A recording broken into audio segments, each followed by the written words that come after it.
So behind me is the Amorphophallus titanum. It's commonly known as the corpse flower or the Titan Arum, and the public actually voted for it to be called Uncle Fester, so that's his name.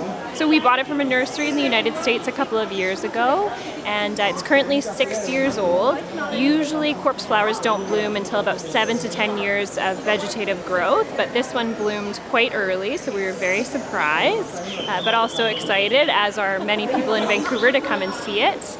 And yesterday was when the spathe started opening up. It was the late afternoon and it started quite slowly, and by about 11 p.m. it was about halfway open, so we could see inside the spathe, which is the modified leaf.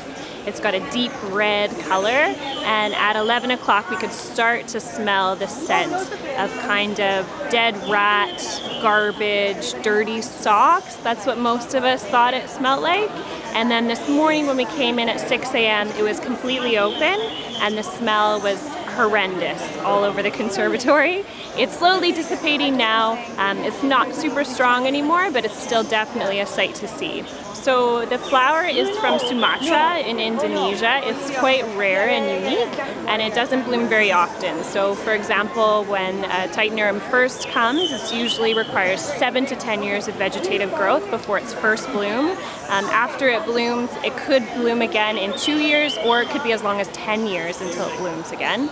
And the reason that it unfurls this modified leaf that has a dark red color that almost looks like flesh, and it disseminates this really awful odor like rancid meat, is because it's trying to attract pollinators like carrion beetles and flesh flies, and that's why it produces this awful scent. So when it first blooms, that's when it emits the scent. So overnight last night was when it first started emitting that. The first 12 hours are the strongest smell. It can last up to 48 hours, but you never know. Nature's very unpredictable, so we're not sure how long it'll last or even how long the spathe will stay open. After that bloom period, it actually collapses, and then the plant goes into dormancy.